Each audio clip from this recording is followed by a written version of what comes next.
Hello, this is the solution of classwork 13 in which we will discuss 13 part 1, and in this we will discuss preposition and translation. Okay, first translation. मुझे उसे घर लाया गया past indefinite passive voice. He was brought, क्या use करोगे, home. He was brought home या brought to home. Okay, मुझे 2 minute दिए गए थे. दिए गए रहता तो पास्ट इंडिफिनिट, दिए गए थे तो अब क्या यूज कर सकोगे, पास्ट परफेक्ट. आई हैड, कोई और दिया होगा तो passive voice. I had been given 2 minutes. I had been given 2 minutes. ये लोग यहाँ पर ये होगा, ये गलत लिखा गया. ये लोग तुमसे कब मिले, पास्ट इंडिफिनिट मिले, पास्ट इंडिफिनिट. व्हेन डिड, ये लोग these people MET me MET meet you. When did this people meet you. ये काम कौन करता है, प्रेजेंट इंडिफिनिट. हु डज ये काम, दिस वर्क ये काम कौन करता, हु डज दिस वर्क. मैं अक्सर तुम्हारे घर आता था, मैं खाना खाता था. ठीक है, तो आई यूज टू यूज करते थे हम लोग. आई यूज्ड टू, यहाँ पर अक्सर आ गया. अक्सर का क्या होता है, often. I use to often come your home. I use to often come your home. तुम लोगों को पैसे नहीं दिए जा सकते. यू पीपल, तुम लोगों को. यू पीपल या you all can't be given, क्योंकि पैसा कोई और ना देगा तो पैसे बस यूज करेंगे. Can't be given money. You people can't be given money. उसने बच्चों को बैठने दिया था. क्या हो जाएगा, बच्चे को बैठने दिया था. पास्ट इंडिफिनिट अगर दिया रहता तो पास्ट इंडिफिनिट, दिया था past perfect. He had let the children sit. SIT कहाँ गया, SIT. He had let the children sit. मैं बहुत देर से ढूंढ रहा हूँ, मैं बहुत देर से उसे ढूंढ रहा हूँ. I have been searching him, SEARCHI, searching him for a long, LONG.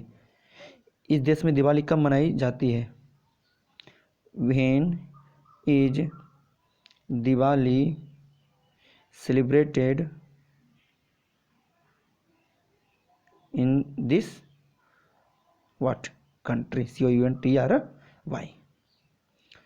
तुम्हें किसके घर जाना है, okay. Present indefinite. To whom do you have to go, to whom do you have to घर, to whom do you have to go. Okay, next preposition. Okay, चलिए यहाँ तक है. If you do not take care के साथ क्या use करेंगे, of your health. यदि तुम अपने हेल्थ का ख्याल नहीं रखोगे, यू मे बी, तुम एक नुकसान में हो जाओगे, तो you may be in A loss, बोलते हो इन ए लॉस. यू मे ऑफन, तुम प्रायः अक्सर. फॉल इल, अक्सर बीमार पड़े रहोगे. And you can do nothing, और तुम अपने परिवार के लिए कुछ नहीं कर सकते. You can do nothing for your family.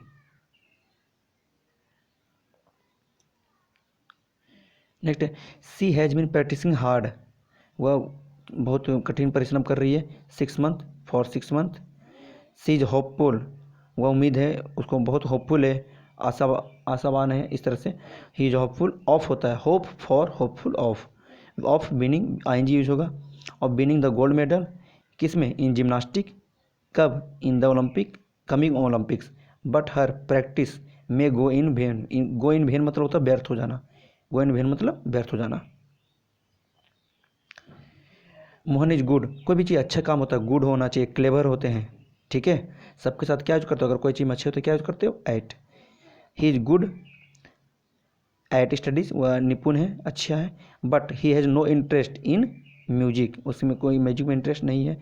He takes delight, वो प्रसन्न होता है, in watching cricket matches, in होगा in watching cricket matches and listening to speeches, और स्पीचेस सुनने में बहुत ही इंटरेस्ट आता है उसको, डिलाइट होता है, बहुत खुश होता है वो। Okay, he wanted to talk, talk किससे बात करना चाहता था, टॉक टू मी, कब, कहाँ पर, ओवर फोन होता है, ठीक है, ऑन नहीं यूज नहीं कीजिएगा, over phone. But my phone बाज नॉट, लेकिन मेरा जो फ़ोन था मतलब वर्क नहीं कर रहा था, not in order, so I asked him to come my house. Next, most of the students were absent in the class yesterday, okay, कल एब्सेंट थे। दे हैड गोन, कहाँ गए थे, पिक्चर्स मीन्स सिनेमा देखने, तो यूज करोगे कहीं जा रहे हो थिएटर इसके लिए। दे हैड बाउट टिकट्स, उन्होंने टिकट्स खरीद लिया था पहले ही, तो गए उसके पहले ही क्यों खरीदेंगे, इन एडवांस, ठीक है। तो this was the first part of CW13 in which we have discussed preposition and translation. In the next video we will discuss correct the sentence and rest of the questions. Thank you, keep learning.